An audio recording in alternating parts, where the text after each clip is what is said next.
శుక్లాంబరధరం విష్ణుం శశివర్ణం చతుర్భుజం ప్రసన్నవదనం ధ్యాయేత్ సర్వవిఘ్నోపశాంతయే అని స్వామివారి నమస్కారం చేసుకుని మన రామాయణంలో అరణ్యకాండలో ఉన్నాము. రావణాసురుడు మన మారీచుడి దగ్గరికి వచ్చి సీతను అపహరిస్తాను గొప్ప బలంతో, ఆ బలహీనమైన ఆమెను అయితే వాళ్ళ భర్త వాళ్ళు ఉన్నారు కాబట్టి నువ్వేం చెయ్యంటే వాళ్ళను మాయలేడి వేషంతో దూరంగా తీసుకుని వెళ్ళు, నేను ఆమెను దొంగిలిస్తాను అని చెప్పేసరికి చాలా భయపడ్డాడు మారీచుడు. నీకు తెలియక ఈ మాటలన్నీ మాట్లాడుతున్నావు రావణ, నేను చెప్తాను విను అని ఆయన 3 సర్గల్లో రాముడు పసెప్పుడు 12, 13 ఏళ్ళప్పుడు ఎట్లా ఉన్నాడు, 25 ఏళ్ళప్పుడు ఎట్లా ఉన్నాడు, ఇప్పుడు 38 సంవత్సరాల వయసులో ఆయన ఎట్లా ఉన్నాడు, ఆయన పరాక్రమం ఏమి అని చాలా క్లియర్‌గా ఉన్నది ఉన్నట్టు చెప్పి, ఏదో ఎక్కడో విన్న విషయాలు కాదు, తన పర్సనల్ ఎక్స్‌పీరియన్స్ చెప్పాడు పాపం. ఎవరో మాట్లాడుకుంటూ ఉంటే విని చెప్పడం, కొంచెం ఊహించి చెప్పడం, కొంచెం మార్చి చెప్పడం, ఈ రకంగా కాదు. ఉన్నది ఉన్నట్టు తన పర్సనల్ ఎక్స్‌పీరియన్స్ తోటి తను చూసిన దాన్ని చూసినట్టు పాపం చెప్పి, ఇటువంటి పని చెయ్యకు రావణ, అసలు ఆయనను తక్కువ అంచనా వేయకు. రెండోది, నువ్వు చేస్తున్న పని మంచిది కాదు.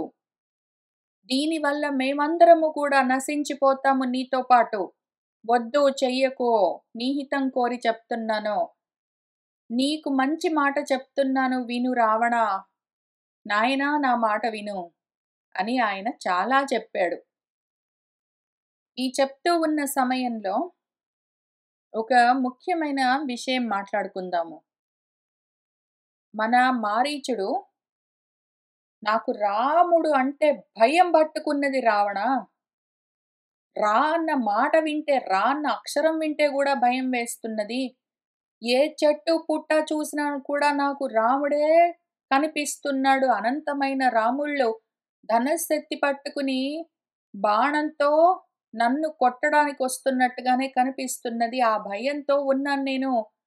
ఇన్నాళ్ళకి ఇంక వేరే దారి లేక ఏదో యుక్తితో, యోగంతో ఇక్కడ తపస్సు చేసుకుంటూ ఉన్నాను సమాహితమైన మనసుతో. కాబట్టి నన్ను ఇందులో ఇన్వాల్వ్ చెయ్యకు, నేను నీకు హెల్ప్ చెయ్యను అని చెప్పాడు. ఆ తర్వాత అయినా గూడా నిర్బంధిస్తే ఆయన వస్తాడు, తర్వాత చనిపోతాడు. దీని గురించి ఒక ప్రచారం ఉన్నది లోకంలో, దాని గురించి ముందే మాట్లాడుకుందాము. మన మారీచుడు భీత భావనతో, భీత భక్తితో అని పిలుస్తారు దాన్ని. ఆ విధంగా రాముడి చేతిలో మరణించి మోక్షాన్ని పొందాడని చెప్తారు. కానీ కుదరదు, అవకాశం లేదు. భీత భక్తి, దాంతో మోక్షము. శత్రుభక్తి, ద్వేషంతో కూడిన భక్తి, దాంతో మోక్షము. ప్రేమ, కామించడము, ఆ విధమైన భక్తి, దాంతో మోక్షము అని ఇటువంటివన్నీ ఉండవు, కుదరదు, అవకాశమే లేదు. కామంతో, కోరికతో, శత్రుత్వంతో, ద్వేషంతో, భయంతో, ఈ మూడిటితో, రాగంతో, ద్వేషంతో, భయంతో మోక్షాన్ని సాధించడం అన్నది ఉండదు, కుదరదు, అవకాశమే లేదు. ఎందుకు అంటే, మనము జ్ఞానంతో బుద్ధి పెట్టి కొంచెం తెలివితేటలతో ఆలోచన చేద్దాము. మనకు భయం ఎప్పుడు కలుగుతుంది? అజ్ఞానం ఉన్నప్పుడే. ఏదైనా ఒక విషయం గురించి తెలియనప్పుడు భయం కలుగుతుంది. అంటే జ్ఞానం లేదు అని అర్థం. జ్ఞానం లేకపోతేనే భయము. జ్ఞానం ఉన్నది అంటే భయం ఉండదు, ధైర్యం ఉంటుంది, అభయం ఉంటుంది. అట్లానే ఎవరి మీదైనా రాగమో, ద్వేషమో ఎప్పుడుంటాయి మనకు? అజ్ఞానంతో ఉన్నప్పుడే రాగద్వేషాలుంటాయి. అజ్ఞానం లేకపోతే, జ్ఞానం ఉన్నది అంటే రాగము ఉండదు, ద్వేషము ఉండదు. ఇప్పుడు రాగమో, ద్వేషమో, భయమో మన దగ్గర ఉన్నది అంటే, జ్ఞానము లేదు అనే కదా అర్థము. జ్ఞానం లేకపోతేనే ఈ 3 ఉంటాయి. ఇవి నరక ద్వారాలు అర్జున అని భగవద్గీతలో ఆయనే చెప్పారు. రాగము, భయము, ద్వేషం అన్నవి మనకు నరక ద్వారాలు. అజ్ఞానం వల్ల అవి మనలో కలుగుతూ ఉంటాయి. వాటి ద్వారా మనం జారిపోతాం నరకంలోకి. జ్ఞానం కలిగిందంటే రాగము, ద్వేషము, భయము 3 ఉండవు. జ్ఞానము కలిగిందంటే మోక్షం కలుగుతుంది. జ్ఞానము లేకుండా మోక్షము లేదు. అజ్ఞానంతో బంధమై ఉంటుంది. రాగద్వేష భయాలు 3 కూడా అజ్ఞానం వల్లే ఉంటాయి మనకి. అజ్ఞానంతో బంధమే ఉంటుంది. మోక్షం లేదని తెలుసు కాబట్టి, భీత భావనతో భగవంతుణ్ణి పొందడము, కామించి భగవంతుణ్ణి పొందడము, ద్వేషించి భగవంతుణ్ణి పొందడం లాంటివన్నీ ఉండవు మనకు. ఏదో భీత భావనతో, భీత భక్తితో మారీచుడు మోక్షాన్ని పొందాడు. శత్రుభావంతో ద్వేషించి శిశుపాలుడు పొందాడు. ఏంటో కామించి గోపి, గోప ప్రజలు పొందారంటే అట్లాంటివన్నీ ఉండవు. మనకు భగవంతుడే భగవద్గీతలోనే వీతరాగ భయ క్రోధః స్థితదీహి మునిః అని చెప్తూ, స్థితదీహి స్థితి ఉంటేనే బ్రహ్మీభూత స్థితికి మనకు అర్హత కలుగుతుంది. అంటే జ్ఞానానికి అర్హత కలుగుతుంది అని చెప్పారు. రాగము, ద్వేషము, భయము ఈ 3 వీతము జారిపోవాలి అని చెప్పారు. వదిలిపెట్టు వాటిని, అవి లేకుండా పోవాలి అంటే వాటినే పెట్టుకుని నువ్వు భగవంతుడిని ఎట్లా పట్టుకుంటావు ఆత్మను? అవి ఉన్నాయంటే కుదరదు, అవకాశం లేదని చెప్తుంటే వాటితోనే పట్టుకుంటాను అన్న మోహం ఎందుకుంటుందంటే, ఒకవైపు అజ్ఞానము, ఒకవైపు దురాశ. ఏమీ చెయ్యను, జ్ఞానం కోసం నేను ప్రయత్నం చెయ్యను, బుద్ధి వంచను, ద్వేషమో, రాగమో, భయమో ఈ 3 నాకు చాలా ఈజీ, సులువు.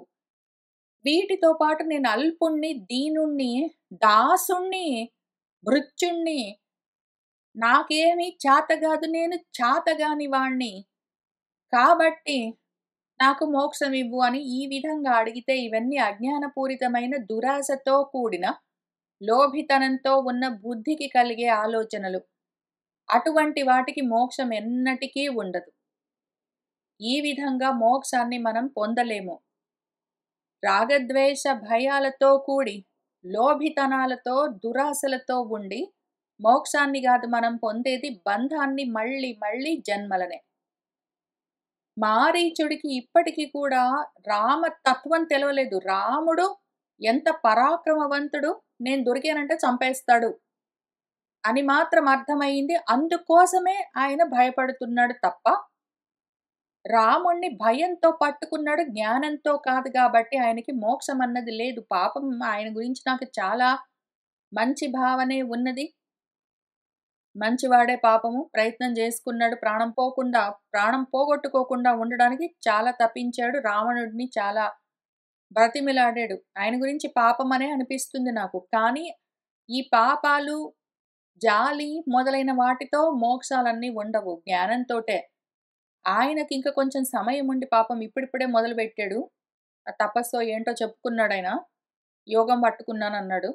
పాపం ఆయనకు కొంచెం టైం ఉండి ఉంటే, ఆయన నిజంగా అంతటా రాముడినే చూస్తున్నాను, నన్ను చంపడానికి వస్తున్నాడు, అందుకని నా భయమేస్తుంది, రా అంటే గూడా భయం, నాకు చెట్టు చూసినా భయం, చేమ చూసినా ఈ రకమైన భయంలో నుంచి ఆయన ఒకవేళ బయటపడి, జ్ఞానంతో ఆయన నిశ్చలమైన మనసుతో రాముడిని ఒకవేళ తత్వతః పట్టుకునుంటే పాపం మోక్షం వచ్చేసేది. ఈ జన్మలో ఆయనకంత సమయం లేదు కాబట్టి, ఈ రకంగా ఆయన వెళ్ళిపోయినా గూడా మళ్ళీ తర్వాత ప్రయత్నం చేసుకుంటాడు, దాందేముంది. కానీ ఏంటంటే ఇంత మాత్రానికే భీతభక్తితోటైనా సరే భగవంతుడిని అదే పనిగా పట్టుకున్నందుకు నాకేమైనా వస్తుందా అంటే, ఆ మోహంలో ఉండడం చేత ఇంకా అజ్ఞానం వదలలేదు కాబట్టి బంధమే వస్తుంది నీకింకా గూడా. ఎప్పుడో ఒకప్పటికి ఈ మోహంలో నుంచి, ఈ భయంలో నుంచి, ఆ కామంలో నుంచి, ఆ ద్వేషంలో నుంచి, ఆ దాస భావనలో నుంచి, వీటన్నింటిలో నుంచి బయటపడితేనే జ్ఞానంతో తత్వమసి అని వాళ్ళు చెప్తూ ఉన్న దాన్ని పట్టుకుంటేనే తప్ప మోక్షం అన్నది లేదు. ఇది ఎక్కడ కనిపిస్తే అక్కడ ఎన్ని సార్లు కనిపిస్తే అన్ని సార్లు ఈ రకమైన దుష్ప్రచారము మన మనసులో వ్యాపించే అవకాశం ఉంటుందని అనిపించినప్పుడల్లా నేను క్లారిఫై చేస్తాను, అనుమానం లేదు. ఎందుకు అంటే ఈ విషం బాగా ఎక్కువగా మనసులలో పట్టుకుని ఉండవచ్చు. అజ్ఞానంతో ప్లస్ లోభితనంతో.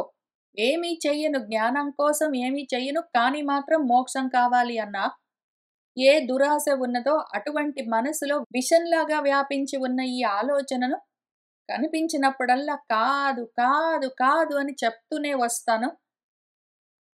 అందరూ వింటారని గాదు. వినేవాళ్ళందరూ పట్టుకుంటారని గాదు. ఎవరైనా ఒక్కళ్ళుంటారు ఆలోచించేవాళ్ళు. వాళ్ళ కోసం చెప్తున్నాను. సరే ఇంతకీ పాపమా మారీచుడు చాలా చెప్పాడు. వినేవాళ్ళు ఎంతమందుంటారు? సరే అనేవాళ్ళు అందులో ఎంతమందుంటారు అనుమానమే. కానీ చెప్పేవాళ్ళు చెప్తూ ఉంటారు. ఇప్పుడు ఈ రావణుడేం చేస్తున్నాడో చూస్తూ వెళ్దాము. మారీచేన తు తద్వాక్యం క్షమం యుక్తం చ నిశాచరః ఉక్తః న ప్రతిజగ్రాహ మర్తుకామః ఇవ ఔషధం. మన నిశాచరుడు రావణాసురుడు. మారీచుడు పాపం ఆ వాక్యం చెప్పాడు ఆయన. ఎటువంటి మాట చెప్పాడు రావణాసురుడికి? 3 సర్గల్లో చెప్పాడాయన. సొంత ఎక్స్‌పీరియన్సెస్ తోటి ఎక్స్‌ప్లెయిన్ చేశాడాయన. తనకు తెలిసింది మొత్తం యథాతథంగా పాపము చెప్పాడు. క్షమము రావణాసురుడికి వాడితో కూడి ఉన్న వాళ్ళందరికీ క్షేమం కలిగించే యుక్తమైన, ఉచితమైన, హితకరమైన మాటలను క్షమం యుక్తం అంటే యుక్తం అంటే యోగం, క్షమం అంటే క్షేమం. యోగక్షేమాలతో కూడి ఉన్న వాక్యాన్ని మారీచుడి చేత ఉక్తః చెప్పబడ్డవాడై గూడా మన రావణాసురుడు ఆ మాటలను న ప్రతిజగ్రాహ విననే వినలేదు. ఎందుకు? మర్తుకామః చావాలన్న కోరికతో ఉన్నవాడు మందు వేసుకోరా అంటే ఎందుకు వింటాడు వాడు? వినడు. పథ్యం ఎందుకు సేవిస్తాడు? సేవించడు. వాడికొద్దు, వాడికి చావాలని ఉన్నది అందుకని. మనము ఈ విధంగా మళ్ళీ మళ్ళా జన్మల్లోకి వెళ్ళకుండా మోక్ష మార్గాన్ని ఎట్లా పట్టుకోవాలి అని అదే పనిగా జ్ఞానపరంగా తత్వతః ఆలోచన చేసుకుంటూ ఎన్నో విషయాలు చెప్పుకుంటాము. రామాయణంలో చెప్తాము, మనుస్మృతిలో చెప్తాము, దక్షిణామూర్తి చెప్పుకుంటాము, ఇంకెక్కడైనా చెప్తాము. ఎక్కడ చెప్పినా కూడా ఎంతమంది వింటున్నారు? విన్నవాళ్ళు ఎంతమంది పట్టుకుంటున్నారు? ఎవరెవరైతే మర్తుకామః ఉంటారో మరణాలు జన్మలు, జన్మలు మరణాలతో కూడుకుని అవే కోరికలతో, అవే పాశాలతో, అవే కర్మలతో బద్ధులై ఉన్నవాళ్ళు ఔషధం లాంటి ఇటువంటి మాటలు చెప్తే జ్ఞానంతో కూడినవి ఎక్కడ వింటారు? వినరు, పట్టుకోరు. మనవాడు గూడా అంతే పట్టుకోలేదు. తం పద్యహిత వక్తారం మారీచం రాక్షసాధిపః అబ్రవీత్ పరుషం వాక్యం అయుక్తం కాలచోదితః. మన రాక్షస రాజు రావణాసురుడు మారీచుడు పాపం ఈ విధంగా పద్యమైనది, హితకరమైనది మాటలు చెప్తూ ఉంటే వాడి మంచి కోసం, వాడు బాగుంటే అందరు బాగుంటారు. వాడికి ఇటువంటి ఆలోచన కలిగితే వాడు చెడిపోయి అందరిని చెడగొడతాడు. అందుకని మంచి మాటలు చెప్తూ ఉంటే చెప్తూ ఉన్న మారీచుడితో మనవాడు కాలచోదితః పోవడానికి సిద్ధమవుతూ ఉన్నవాడు అయుక్తమైన యోగం అన్నది లేదు. అయోగ్యమైన, పరుషమైన మాటలను అబ్రవీత్ అంటూ ఉన్నాడు. మన మారీచుడు యుక్తం క్షమం, యోగం క్షేమంతో కూడి ఉన్న మాటలు చెప్తే మనవాడు అయుక్తం పరుషం, అయోగ్యమైన, నాశకరమైన మాటలనే మాట్లాడుతూ ఉన్నాడు. యత్కిల ఏతత్ అయుక్తార్థం మారీచా మయి కథ్యతే వాక్యం నిష్ఫలం అత్యర్థం ఉక్తం బీజమివ ఓషరే. ఓ మారీచా, ఏదైతే నువ్వు యత్ అయుక్తార్థం అయోగ్యమైన చెప్పరాని మాటలన్నీ చెప్తూ ఉన్నావో మయి కథ్యతే, అటువంటి నీ మాటలన్నీ కూడా నిష్ఫలము. నీ వాక్యాలు ఎంత నిష్ఫలం అంటే అత్యర్థం నిష్ఫలం. పూర్తిగా వ్యర్థమైన మాటలు చెప్తున్నావు. ఇది విచిత్రం ఏంటంటే వ్యర్థమైన మాటలు చెప్తున్నావు అని ఊరుకోవచ్చు కదా! ఎంత అజ్ఞానంలో ఉన్నాడు, ఎంత మూర్ఖుడు అంటే పండితమ్మన్యుడు. నేను గొప్ప పండితుడిని, నేను గొప్ప తెలివి కలిగిన వాడిని అనుకుని ఎంత పనికిమాలిన విధంగా చెప్తున్నాడంటే, వాడి విషయాలే వాడికి చెడిపోయే విధంగా చెప్పుకుంటూ ఉన్నాడు. నువ్వు చెప్తూ ఉన్న మాటలు ఎటువంటి అత్యర్థం, వ్యర్థమైన, నిష్ఫలమైన మాటలంటే, ఒక మంచి సుక్షేత్రం ఉన్నదనుకో, చక్కటి నేలలో ఒక పొల్లుపోయిన బీజము, విత్తనం ఏదైనా నాటితే అది మొలకెత్తదు గదా! అట్లా నా బుద్ధి చక్కగా సుక్షేత్రంలాగా ఉంటే, చక్కటి నేలలాగా ఉన్నది. నువ్వు మంచి మాట ఏదైనా చెప్తే అందులో నిలబడి, మొలకెత్తి అది జ్ఞానంగా ప్రకాశిస్తుంది. కానీ నువ్వు చెప్పిన మాట సరిగ్గా లేదు. ఏదో మంచి నేలలో ఒక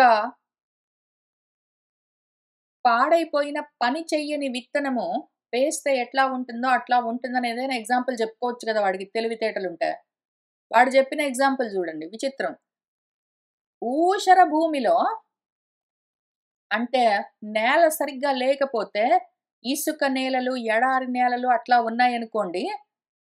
అటువంటి ఊషర భూమిలో బీజాలేవైనా ఉక్తం చల్లితే బీజం మంచిది పాపం.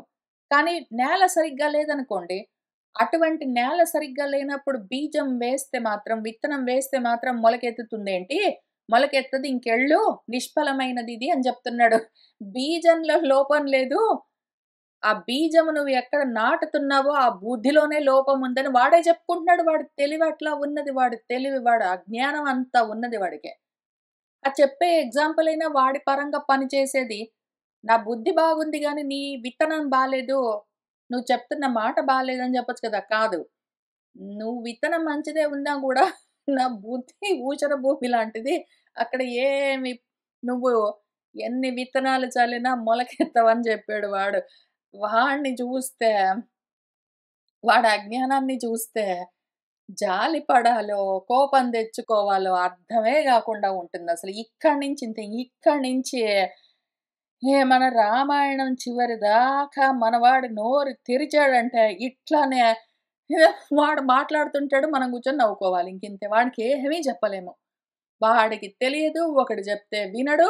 మళ్ళీ నాకన్నీ తెలుసని మాట్లాడతాడు. వాడు చెప్పేవన్నీ ఇట్లానే ఉంటాయి. చివరిదాకా ఇవి చూసుకోవాలి, ఆశ్చర్యపోవాలి. వీడి తెలివితేటలకి ఇటువంటి తెలివితేటలతో కూడా బానే ఇన్నాళ్ళు నెట్టుకొచ్చాడే వీడు అని. సరే ఇంతకి. తద్వాక్యైః న తు మాం శక్యం భేతుం రామస్య సంయుగే పాపశీలస్య మూర్ఖస్య మానుషస్య విశేషతః. కాబట్టి ఓ మారీచా ఒక మాట చెప్తున్నాను విను. తద్వాక్యైః నువ్వు చెప్తున్న ఈ మాటలతో మాం నన్ను భేతుం న శక్యం నన్ను నువ్వు భయపెట్టలేవు. 3 సర్గల్లో ఒక 100 పద్యాలు పైగా చెప్పావు. నువ్వు ఎన్ని పద్యాలైనా చెప్పుకో, ఎన్ని మాటలైనా చెప్పు. నన్ను భయపెట్టలేవు. ఎందుకు అంటే, ఆ రాముడితో యుద్ధం చేసేది చేసేదే. ఒక్కసారి కమిట్ అయ్యానంటే నా మాట నేనే వినను. అసల రాముడు పాపశీలుడు, మూర్ఖుడు, ముఖ్యంగా మనిషి. ఇటువంటి వాడిని చూసి నేను భయపడతానేంటి? నువ్వెన్ని చెప్పినా నేను భయపడను. యః త్యక్త్వా సుహృదః రాజ్యం పితరం మాతరం తథా స్త్రీవాక్యం ప్రాకృతం శ్రుత్వా వనం ఏకపదే గతః. నువ్వు చాలా చెప్పావు గాని, రాముడి గురించి నేను చెప్తాను. నువ్వు విను. యః ఏ రాముడైతే ఒక ప్రాకృతం స్త్రీవాక్యం శ్రుత్వా ఒక మామూలు స్త్రీ మాట విని తన సుహృత్తులను, రాజ్యాన్ని, తల్లిని, తండ్రిని అన్నింటిని త్యక్త్వా వదిలిపెట్టి ఏకపదే వనం గతః అప్పటికప్పుడు అరణ్యాలు పట్టుకుని పోయినవాడు. అటువంటి వాడిని చూసి ఒక మామూలు అల్పమైన స్త్రీ మాట పట్టుకుని అన్నీ వదిలిపెట్టుకుని అడవులు పట్టిపోయిన వాడి గురించి ఇప్పుడు నేను భయపడాలా? వాడిని చూసి నువ్వు భయపడని నాకు చెప్తున్నావా? నువ్వు చెప్పిన కథ వింటే కూడా నాకు భయం అనిపించట్లేదు. అవశ్యంతో మయా తస్య సంయుగే ఖరఘాతినః ప్రాణైః ప్రియతరా సీతా హర్తవ్యా తవ సన్నిధౌ. అవశ్యం, అవశ్యం అనుమానం లేదు. మయా తస్య ఖరఘాతినః సంయుగే, నేను ఆ కరుణ్ణి చంపిన రాముడు, మేమిద్దరము యుద్ధం చేయడం మాత్రం తప్పనిసరి గ్యారంటీ. అట్లానే తవ సన్నిధౌ, నువ్వు చూస్తూ ఉండగానే, నీ ఎదురుగానే ఆయనకు ప్రాణాల కన్నా కూడా ప్రియతరమైన సీత హర్తవ్య, ఆమెను ఎత్తుకొచ్చేది అనుమానం లేదు. నువ్వు చూస్తూ ఉండగానే చేస్తా నేను.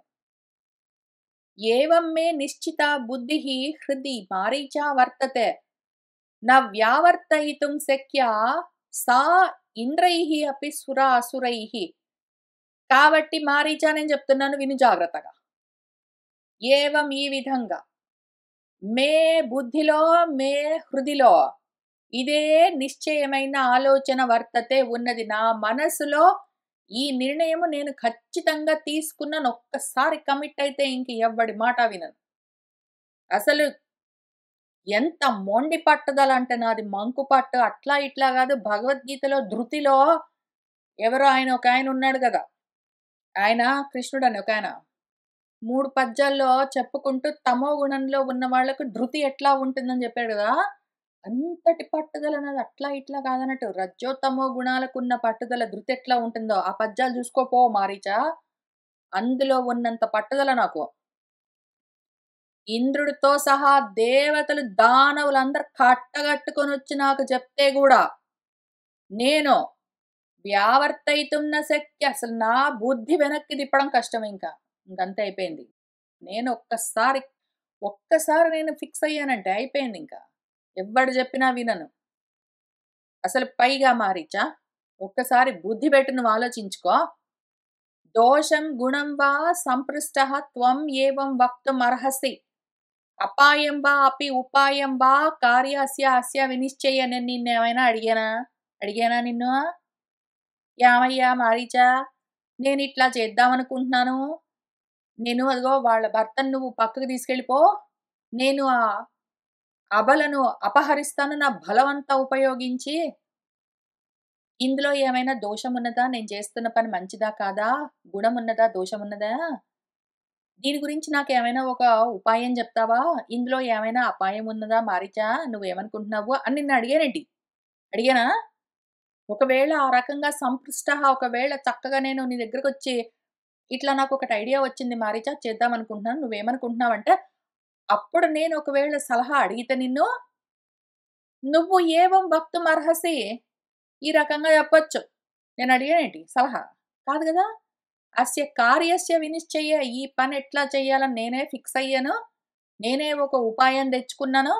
అందుకనే నువ్వేం చెయ్యి అంటే, ఒక లేడీ రూపంతో ఆమెను ముందు తిరుగుతూ ఉండు. ఆమె నిన్ను చూసి లోభపడి కోరుకుంటే వాళ్ళ భర్తను దూరంగా తీసుకొని పో. ఇంకా ఆ తర్వాత ఆమెను ఎత్తుకొనొస్తా. నేను మొత్తం ప్లానింగ్ అంతా చేసుకొనొచ్చాను. నిన్ను ఉపాయమూ అడగట్లేదు. అందులో ఏమైనా దోషముందా అని అడగట్లేదు. సంపృష్టేన తు వక్తవ్యం సచివేన విపశ్చిత ఉద్యత అంజలినా రాజ్ఞే యహ ఇచ్చేత్ భూతిమాత్మనః. యహ, ఎవడైతే ఆత్మనః భూతిమిచ్చేత్, వాడు బాగుండాలి అని కోరుకుంటున్నాడో అటువంటి వాడు ఏం చెయ్యాలో తెలుసా? విపశ్చిత సచివేన, తెలివితేటలుంటే మంత్రి నీలాగా. సంపృష్టేన, ఫస్ట్ రిక్వైర్మెంట్ అడిగితే సలహా, అప్పుడు వక్తవ్యం చెప్పవలసి ఉంది. ఎంత మంత్రి అయినా సరే అడగకుండా సలహా చెప్పడానికి వీల్లేదు. నేను అడిగితే నువ్వు ఒకలా చెప్పొచ్చు. అప్పుడు కూడా ఎట్లా చెయ్యాలి? ఆ చెప్పే సలహా కూడా ఎట్లా చెప్పాలి? ఉద్యత అంజలిన, చేతులు కట్టుకుని వినయంగా రాజుగారికి ఆయనకు నచ్చే విధంగా ఆయన ఒకవేళ ప్రశ్నిస్తే నువ్వు సలహా చెప్పాలి. ఫస్ట్ ఆఫ్ ఆల్ నేను నిన్ను అడగలేదు. పైగా నువ్వు ఇంత పొగరుగా నీ ఇష్టం వచ్చినట్టు మాట్లాడతావా? నాకు మనసు బాధపడేటట్టు. వినయం ఎక్కడుంది? అక్కడ చేతులు కట్టుకొని నిలబడి నేను ప్రశ్నిస్తే నువ్వు అడిగావా? నీ ఇష్టం వచ్చినట్టు చెప్పేస్తావేంటి? వాక్యం అప్రతికూలం తు మృదుపూర్వం హితం శుభం ఉపచారేణ యుక్తం చ వక్తవ్యః. తెలిసిందా? వసుధాధిపః రాజు దగ్గర మంత్రి ముందు రాజు అడగాలి. రాజు నేనిట్లా చేద్దామనుకుంటున్నాను. నువ్వేమనుకుంటున్నావు అని అడిగితే మంత్రి రాజు ముందు చేతులు కట్టుకొని నిలబడి సలహా చెప్పాలి గానీ, చెప్పే సలహా గూడా ఎట్లా ఉండాలో తెలుసా? అప్రతికూలమైన వాక్యం జెప్పాలి. రాజు నేనిట్లా చేసుకుంటున్నాను. రాజు ఒక సలహా అడగడానికొచ్చాడు. ఫస్ట్ ఆఫ్ ఆల్ రాజు ఇట్లా చెయ్యి అంటే మూసుకొని చెయ్యి. రాజు ఒకవేళ నేనిట్లా చేద్దామనుకుంటున్నాను. నువ్వేమైనా దాని గురించి ఆలోచించి, విచారించి చెప్తావా? అని అడిగినప్పుడు కూడా, నేనాలోచించాను రాజా అని చేతులు గట్టుకుని మరి చెప్తూ ఉన్న సమయంలో గూడా, నువ్వు ఈ పని చేద్దామంటున్నావు గానీ, ఈ పనిలో ఈ దోషాలున్నాయి. ఇది మనకు పని చెయ్యదు. ఈ పని చెయ్యొద్దు, వద్దు అని చెప్పడానికి వీల్లేదు మళ్ళీ. నేను ఈ పని చేద్దామనుకుంటున్నాను. నువ్వేమనుకుంటున్నావని రాజుగారు అడిగితే, రాజుగారికి ప్రతికూలంగా చెప్పడానికి వీల్లేదు. అవును రాజా చాలా మంచి ఐడియా, చాలా మంచి ఐడియా. అట్లనే చెయ్యి అనే జెప్పాలి గానీ, పని చెయ్యదు, వద్దు, పిచ్చి ఐడియా అని చెప్పడానికి వీల్లేదు. రాజు ఈ పని చేయాలనుకుంటున్నాను. నువ్వేమనుకుంటున్నావు అంటే, చాలా మంచి ఐడియా అని పైగా మృదువుగా జెప్పాలి. ఇది నీకు హితము, ఇది శుభము కలుగుతుంది అని జెప్పాలి. ఎంత చెత్త పని చేద్దామనుకున్నా సరే, పనకమాలిన పని, ఆత్మహింస, తన వాళ్ళందరికీ నాశం కలిగించే పని చేద్దామని రాజు ఉద్యమిస్తే గూడా, దానికి ఎదురు చెప్పడానికి వీల్లేదు. సలహా అడిగితేనే చెప్పాలి. ఒకవేళ సలహా అడిగితే ఎదురు చెప్పకుండా, అంత చెత్త పనిలో గూడా హితమేమున్నదో, శుభమేమున్నదో అది జూసి మృదువుగా జెప్పాలి. అది గూడా ఉపచారేణ మర్యాదగా జెప్పాలి. యుక్తమైన, ఉచితమైన మాటలతో వక్తవ్యః చెప్పాలి. ఇన్ని కండిషన్స్ తోటి చెప్పాలి. తెలిసిందా? నువ్వు నీకిష్టం వచ్చిన మాట నీకిష్టం వచ్చినట్టు జెప్తావా నేనడగకుండానే? సా అవమర్దంతు యత్ వాక్యం మారీచా హితం ఉచ్యతే నా అభినందతి తద్రాజా మానార్హః మానవర్జితం మారీచ. నీకేమైనా బుద్ధుందా? నీ ఇష్టం వచ్చిన మాటలన్నీ, వాక్యాలన్నీ ఉచ్యతే చెప్పేస్తావా? సా అవమర్ధం. నాకెంత కష్టమనిపించింది నువ్వు చెప్తున్న మాటలు వింటే. నువ్వు చెప్పినవి 100 పద్యాలు ఇనాల్సొచ్చింది 3 సర్గలు. నాకెంత కష్టమనిపించింది నువ్వు చెప్పిన మాటలన్నింటికి. పైగా అందులో ఏమైనా హితమున్నదా? ఇటువంటి మాటలన్నీ జెప్తే.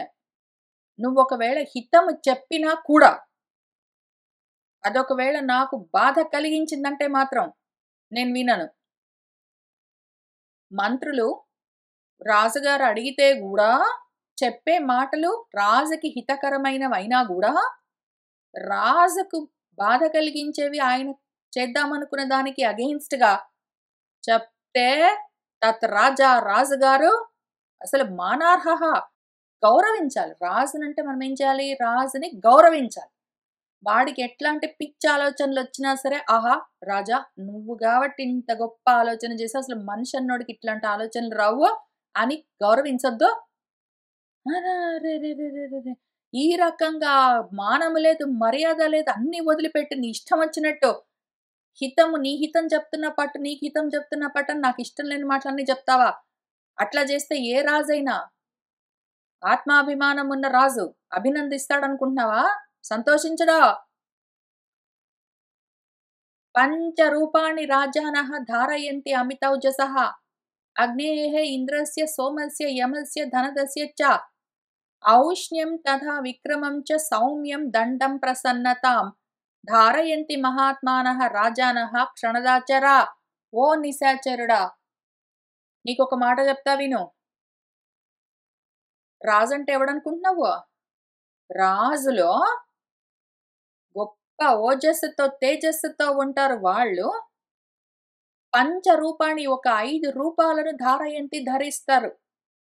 రాజులు అవసరమైనప్పుడు అగ్నిలాగా అగ్ని రూపాన్ని ధరిస్తారు. అవసరమైతే ఇంద్రుడిలాగా ఉంటారు. అవసరమైతే చంద్రుడిలాగా ఉంటారు. అవసరమైతే యముడిలాగా ఉంటారు. అవసరమైతే కుబేరుడిలాగా ఉంటారు. ఒక్కొక్కసారి వాళ్ళు అగ్నిలాగా రగిలిపోయారంటే మహా తాపం కలిగిస్తారు. ఒక్కొక్కసారి వాళ్ళు ఇంద్రుడిలాగా ఉన్నారంటే గొప్ప పరాక్రమాన్ని ప్రదర్శిస్తారు. ఒక్కొక్కసారి వాళ్ళు చంద్రుడిలాగా ఉన్నారంటే సౌమ్యంగా ఉంటారు. ఒక్కొక్కసారి వాళ్ళు యముడిలాగా ఉన్నారంటే నిగ్రహము, దండిస్తారు, శిక్షలు వేస్తారు. ఒక్కొక్కసారి వాళ్ళు కుబేరుడిలాగా, ధనుడుడిలాగా ఉన్నారంటే, ప్రసన్నంగా ఉన్నారంటే అనుగ్రహిస్తారు. నువ్వు కోరుకున్నవి ఇస్తారు.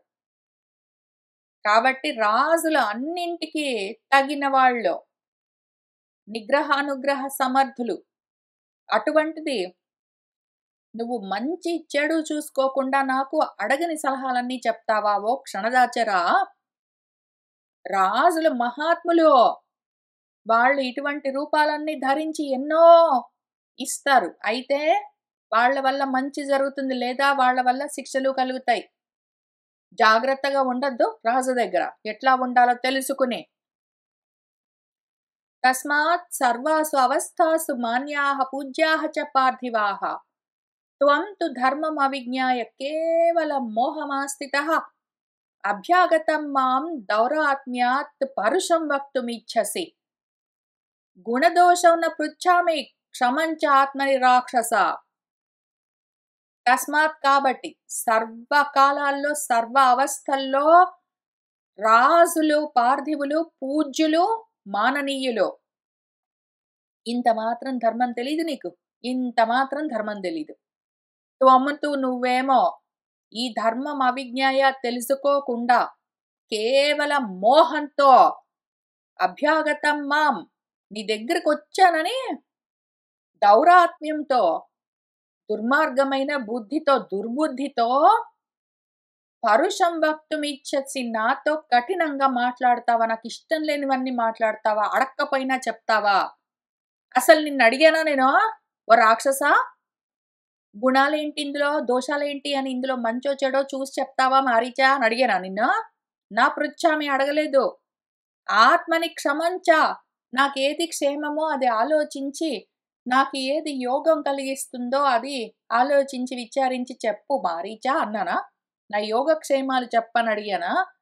నా ప్లాన్‌లో ఉన్న గుణదోషాలు చెప్పమని అడిగానా? ఇది ప్లాను, పోయి చెయ్యిపో అని జెప్పా నేను. అంతే. నేనెంత చెప్తే అంతే. ఎక్కువగా ఆలోచించి అక్కర్లేకుండా అడగనివన్నీ చెప్పరాదో. మయా ఉక్తం తవ చయేతత్ సంప్రతి అమిత విక్రమ.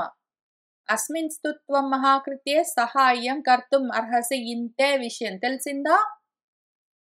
మయా నా చేత తవ చెయ్యేతావత్ ఉక్తం. ఇంతే. నేను నీకు చెప్పింది ఇంతే. Simple matter. ఒక్కటే మాట చెప్పాను నేను నీకు. సాంప్రతి ఇప్పుడు ఓ అమిత విక్రమం కలిగినవాడా, అస్మిన్ ఈ విషయంలో త్వము నువ్వు చాలా ఎక్కువగా ఆలోచించి నీ బుర్రంతా పాడు చేసుకోకు. అనవసరం, వేస్ట్. నువ్వు ఆలోచించి నీ బుద్ధి చెడగొట్టుకోకు. అనవసరంగా ఎక్కువ తక్కువ మాట్లాడి నాకు కోపం తెప్పించావంటే నీకు చాలా అనర్థం కలుగుతుంది. అనవసరంగా నీ మాటలు ఊపిరి వేస్ట్ చేసుకోకు. నీ ఆలోచనలన్నీ వేస్ట్ చేసుకోకు. నేను నిన్ను ఇవన్నీ చేయమని అడగలేదు. నేను చెయ్యమని అడిగింది ఒక్కటే. ఈ మహాకృత్యం ఒకటి పెట్టుకున్నాను. ఒక ఘనకార్యం చేద్దామనుకున్నాను. వాళ్ళ భర్త దగ్గర లేకుండా నువ్వు చూస్తే ఒక అబలను అపహరించాలని ఒక గొప్ప పని పెట్టుకున్నాను. దాంట్లో సహాయం కర్తుమర్హసి. దానికి నువ్వు సహాయం చేయాలి. ఆ సహాయం కూడా నీ ఇష్టం వచ్చినట్టు కాదు. నేను చెప్పినట్టు చెయ్యి. శృణు చెప్తా విను. తత్కర్మ సహాయే యత్ కార్యం వచనాత్ మమ సవర్ణః త్వం మృగః భూత్వా చిత్రః రజత బిందుభిః ఆశ్రమే తస్య రామస్య సీతాయాః ప్రముఖే చర. శృణు తత్కర్మ. ఆ పని చెప్తాను. నువ్వు చేయవలసిన పని నేను చెప్తాను. నేను చెప్పినట్టు చెయ్యి. నువ్వు సొంతంగా ఆలోచించవలసిన అవసరం లేదు. నాకు అక్కర్లేని సలహాలు చెప్పవలసిన పని లేదు. అనవసరంగా నువ్వు ఎక్కువ టెన్షన్ పడకు. మొత్తం ఆలోచన నేనే చేసేసుకున్నాను. మమ వచనాత్ నేను చెప్పా కదా యత్ కార్యం ఏం చెయ్యాలో అది యాజ్ ఇట్ ఈజ్ సహాయే కర్మ. ఏ పని చెప్తున్నానో ఆ పని నాకు సహాయంగా చెప్పినట్టు చెయ్యి.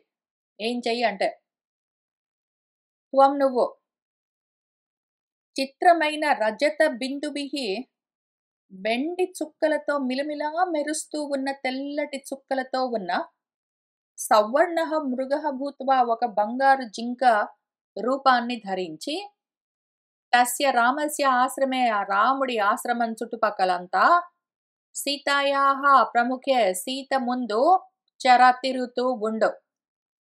సవర్ణః త్వం మృగః భూత్వా చిత్రః రజత బిందుభిః ప్రలోభయిత్వా వైదేహీం యథేష్టం గంతుమర్హసి. నువ్వు మళ్ళీ సొంతంగా ఆలోచించుకునేవేమో. నీకొక బుద్ధి ఉన్నది వేస్ట్‌గా. వాడదామని ట్రై చేస్తున్నావు. నువ్వు సొంతంగా ఆలోచించకు. మళ్ళీ చెప్తా ఫస్ట్ నుంచి విను. త్వం నువ్వేం చెయ్యి ఇంతే నువ్వు చేసేది.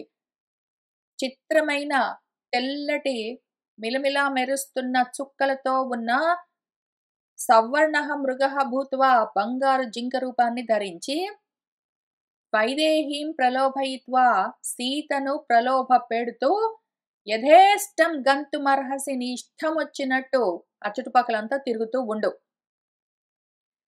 త్వాం తు మాయామృగం దృష్ట్వా కాంచనం జాత విస్మయ ఆనయ ఏనమితి క్షిప్రం రామం వక్ష్యతి మైథిలి. త్వాం తు మాయామృగంగా ఉన్న నిన్ను దృష్ట్వా చూసి బంగారు జింకను చూసి ఆమెకు చాలా విస్మయం కలిగి ఆశ్చర్యపోయి ఆమె క్షిప్రం ఏన మానయ వెంటనే దాన్ని తీసుకుని రా అని రాముడితో ఆ మైథిలి వక్షతి చెప్తుంది. ఇంకప్పుడేం చెయ్యొచ్చంటే అపక్రాంతే తు కాకుత్సే దూరం యాత్వా అపి ఉదాహర హా సీతే లక్ష్మణా ఇతి ఏవం రామవాక్య అనురూపకం. ఆమె నిన్ను చూసి ప్రలోభపడి దాన్ని తీసుకొని రామని చెప్తుంది రాముడికి. అప్పుడు కాకుత్సే రాముడు అప్రకాంతే అక్కడి నుంచి దూరంగా వెళ్తాడు కదా. ఎందుకు అంటే నువ్వు రాముణ్ణి అక్కడి నుంచి దూరంగా తీసుకుని వెళ్ళు. తీసుకుని వెళ్ళి ఏం చెయ్యంటే రామవాక్యానురూపకం. రాముడు ఎట్లా మాట్లాడతాడో అట్లానే అదే విధంగా అదే గొంతుతో ఆ సీతే లక్ష్మణా అని ఉదాహరాపి గట్టిగా అరుస్తూ ఉండు. నువ్వు రాముడి గొంతుతో అరువు కూడా పైగా. తచ్చుత్వా రామ పదవీం సీతయా చ ప్రచోదితః అనుగచ్చతి సంభ్రాంతః సౌమిత్రిః అపి సౌహృదాత్. ఇంకప్పుడు తచ్చుత్వా ఆ అరుపులు విని సీతయా ప్రచోదితః సీత చేత వెళ్ళు వెళ్ళు వెళ్ళు రాముడికేదో కష్టం వచ్చినట్టుంది అని సీత చెప్తే అప్పుడు రామ పదవీం రాముడు ఏ మార్గంలో వెళ్ళాడని వెతుకుతూ రాముడి కోసము సంభ్రాంతః భ్రాంతిలో ఉండి ఆశ్చర్యపోయి ఏం జరిగిందో రాముడికని సౌహృదాత్ సుహృద్భావంతో ప్రేమతో రాముడి పైన ప్రేమతో ఏం జరిగిందో అన్న భయంతో సీత వెళ్ళు వెళ్ళు వెళ్ళు అని తొందర పెడుతూ ఉంటే సౌమిత్రి అపి లక్ష్మణుడు కూడా రాముడు ఎటు వెళ్ళాడో అటు సైడే అనుగచ్చతి అనుసరిస్తూ వెళ్తాడు. అపక్రాంతే చ కాకుత్సే లక్ష్మణే చ యథా సుఖం ఆనయిష్యామి వైదేహీం సహస్రాక్షః శచీమివ. కాకుత్సే లక్ష్మణే అపక్రాంతే చ ఆ విధంగా లక్ష్మణుడు కూడా దూరంగా వెళ్ళిపోతే యథాసుఖం ప్రశాంతంగా సుఖంగా నా ఇష్టం వచ్చినట్టు వైదేహీం ఆనయిష్యామి సీతను ఎత్తుకొస్తాను అంతవరకు చెప్పాడు. బాగుంది ప్రోగ్రామ్. ఇంతవరకు ప్రోగ్రామ్ ఆయన ఇష్టం వచ్చినట్టు వేసుకున్నాడు. చెప్తే కూడా వినడు, వాడి ఇష్టం.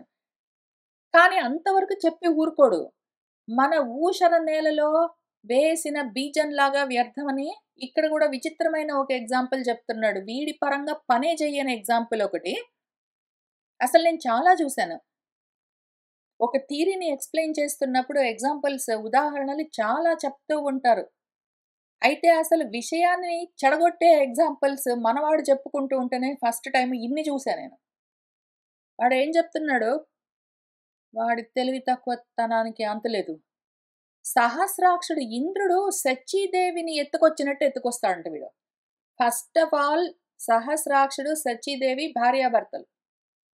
సచీదేవి ఎప్పుడు సహస్రాక్షుడు తోటే ఉంటుంది. ఎత్తుకొని వెళ్ళవలసిన అవసరం ఏముంది భర్తకి భార్యని? అక్కడే ఉంటుంది ఆమె ఆయనతో పాటే. పైగా ఇక్కడ సీత ఈయన భార్య కాదు, వేరే వాడి భార్యను ఎత్తుకొని వస్తున్నాడు కాబట్టి దానికి తగిన ఎగ్జాంపుల్ ఏదైనా చెప్పుకోవాలి. కానీ అవి మంచి ఎగ్జాంపుల్స్ కాదు కదా. వేరే భార్యను ఎత్తుకొని వస్తున్న వాడి ఎగ్జాంపుల్స్ చెప్పుకుంటే మనకు పని చెయ్యదు కాబట్టి, వాడి భార్యను వాడు ఎత్తుకొని ఎళ్తున్నాడన్న ఎగ్జాంపుల్ చెప్దామంటున్నాడు గానీ, వాడి భార్యను వాడు ఎవరైనా ఎందుకు ఎత్తుకొనెళ్తారు? ఎందుకు కిడ్నాప్ చేస్తారు? ఇంకెవరినో పక్కకు తప్పించి, వీళ్ళు అబలగా ఉన్నప్పుడు, ఏ దారి లేకుండా దొరికిపోయినప్పుడు వాళ్ళని కిడ్నాప్ చేయడం అవన్నీ వాళ్ళ సొంత వైఫ్‌ని ఎవరైనా ఎందుకు చేస్తారు మూర్ఖులు? అదో అట్లాంటి ఎగ్జాంపుల్ ఒకటి. పని చెయ్యని ఎగ్జాంపుల్. ఊషర భూమిలో విత్తనం వేస్తే ఎట్లా అది వ్యర్థమైపోతుందో, అట్లా వీడి బుద్ధిలో ఆలోచనలన్నీ ఇట్లా ఉంటాయి. ఏదో ఊషర నేలలో, ఎడారి ప్రాంతంలో ఒకవేళ వర్షం కురిస్తే గూడా ఎట్లా కింద నేలను తాకకుండానే ఆవిరైపోతుందో, అట్లా వీడి బుద్ధిలో లేస్తున్న ఆలోచన ఎక్కడిదక్కడ ఆవిరయ్యి, జ్ఞానం లేకుండా అందులో జ్ఞానమంతా ఆవిరైపోయి, ఊరికే మాటలు, శబ్దాలు బయటకొస్తున్నాయి అంతే. ఏవం కృత్వా తు ఇదం కార్యం యథేష్టంగా చ రాక్షస, ఇంతే రాక్షస, ఇంతే సింపుల్ మ్యాటర్. నువ్వు సొంతంగా ఆలోచించి కష్టపడక్కర్లేదు. ఏవం ఇంత మాత్రం ఇదం కార్యం కృత్వా తు, ఇంత మాత్రం పని చేసి పెట్టి, ఇంక యథేష్టంగా చ నీ ఇష్టం వచ్చినట్టు పో అన్నాడు. పైగా అక్కడికి ఆగలేదు. దాంతో పాటు ఏం చెప్తున్నాడు, మారీచా, నా రాజ్యంలో అర్ధరాజ్యం నీకు, ఓ సువ్రతుడా, ప్రయచ్ఛామి ఇస్తా పో. సగం రాజ్యం రాసిస్తా నీకు. ఇంత మాత్రం నాకు హెల్ప్ చెయ్యి అని చెప్పాడు. ఎందుకు? ఎందుకు? సగం రాజ్యం రాసియడం. గచ్చ సౌమ్య, వెళ్ళు నాయనా. శివం మార్గం, మంగళకరమైన మార్గం పట్టుకొని పో. అస్య కార్యస్య వివృద్ధయే, ఈ కార్యం సాధించుకొని రావడం కోసం మంగళకరమైన మార్గంలో వెళ్ళు. బెస్ట్ ఆఫ్ లక్ అని చెప్పాడు. అహం త్వా అనుగమిష్యామి సరదః దండకావనం ప్రాప్య సీతాం అయుద్ధేన వంచయిత్వా తు రాఘవం లంకాం ప్రతిగమిష్యామి కృతకార్యః సహ త్వయా. అహం నేనేం చేస్తానంటే, త్వా నిన్నే, సరథం రథమెక్కి, దండకావనం అనుగమిష్యామి, ఆ దండకావనంలోకి నువ్వు వెళ్తావు గదా వాళ్ళ ఇంటి దగ్గరికి, నీ వెనకాలే రథం ఎక్కి నేను గూడా వస్తాను. ఈ విధంగా అయుద్ధేన, యుద్ధం లేదేమీ లేదు. యుద్ధం ఉంటే గదా నేను చావడము. నువ్వు చెప్పిన ప్రోగ్రామ్‌లో నువ్వు చెప్పిన అడగని సలహాలన్నీ జెప్పావు. అందులో ఏం జెప్పావు? రాముడితోటి యుద్ధం చేశావంటే నువ్వు గెలవలేవని జెప్పావు గదా! నేను యుద్ధం చెయ్యకుండానే రాముడిని వంచించి సీతను ప్రాప్య ఎత్తుకుని కృతకార్యః, నా పని పూర్తి చేసుకొని త్వయా సహా నీతో పాటు లంకాం గమిష్యామి, లంకాం ప్రతి గమిష్యామి, లంక వైపుకెళ్ళిపోతాను. ఎందుకో పాపం మారీచుడికి ఇటువంటి ప్రోగ్రామ్ బెట్టాడు. నీ కళ్ళ ముందే నువ్వు చూస్తుండగానే నీ సన్నిధిలోనే ఆమెను ఎత్తుకెళ్ళిపోతాను. నీతో పాటు కలిసి ఈ గొప్ప ఘనకార్యాన్ని సాధిస్తాను. నీతో పాటు కలిసి ఆమెను తీసుకొని పాపము త్వయా సహా ఆమెనెత్తుకుని నువ్వు ఆ మాయలేడి వేషంలో ఉండు. ఆమె కావాలంటుంది. ఆమె భర్తను, వాళ్ళ భర్త తమ్ముడినిద్దరిని, రామలక్ష్మణులను దూరంగా తీసుకొని వెళ్ళు. నేను ఆమెను ఎత్తుకొని పారిపోతానన్నాను గదా!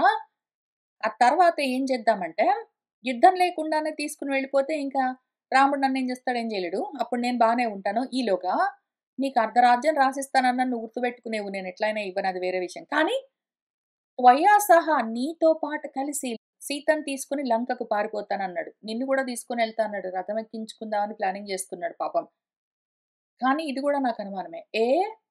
అసలు రాముడికి దొరికాడంటే మారీచుడు ఈసారి బతుకుతాడో లేదో తెలియదు. ఇంతకు ముందు పోనీ, పోనీ అని వదిలిపెట్టాడాయన 2 సార్లు. అయితే ఈసారి దొరికాడంటే మాత్రం ఇంత మోసం చేస్తే, ఇంత మాయ చేస్తుంటే ఊరుకుంటాడేంటి రాముడు? గ్యారంటీగా చంపేస్తాడు. ఒకవేళ ఈసారి కూడా పెద్ద మనసుతో రాముడు పోనీ అని వదిలిపెట్టాడంటే, రావణాసురుడు నిజంగా సీతనెత్తుకెళ్ళిపోతున్న రథంలో పాపం వీడిని మారీచుడిని కూడా కూర్చోబెట్టుకొని తీసుకొని వెళ్తాడా నాకు అనుమానమే. ఈ పైనేం చెప్పాడో, "ఎళ్ళు నాయనా, ఎళ్ళు జాగ్రత్త. నీకు అర్ధరాజ్యం ఇస్తానన్నది ఎంత నిజమో, అట్లానే సీతనెత్తుకొచ్చి నీతో పాటు లంకకి వెళ్ళిపోదాం ముగ్గురం కలిసి" అని చెప్పాడు. ఇది కూడా నాకు అనుమానమే. నచేత్ కరోషి మారీచా హన్మిత్వాం అహమద్య వై. అది విషయము. ఒకవేళ మారీచా నేను చెప్పింది చెప్పినట్టు నా కరోషి చేత్ చెయ్యలేదనుకో, త్వాం నిన్ను అహం నేను అద్య ఇప్పుడే హన్మివై చంపేస్తాను. అది విషయము. ఏతత్ కార్యం అవశ్యం మే బలాత్తపి కరిష్యసి.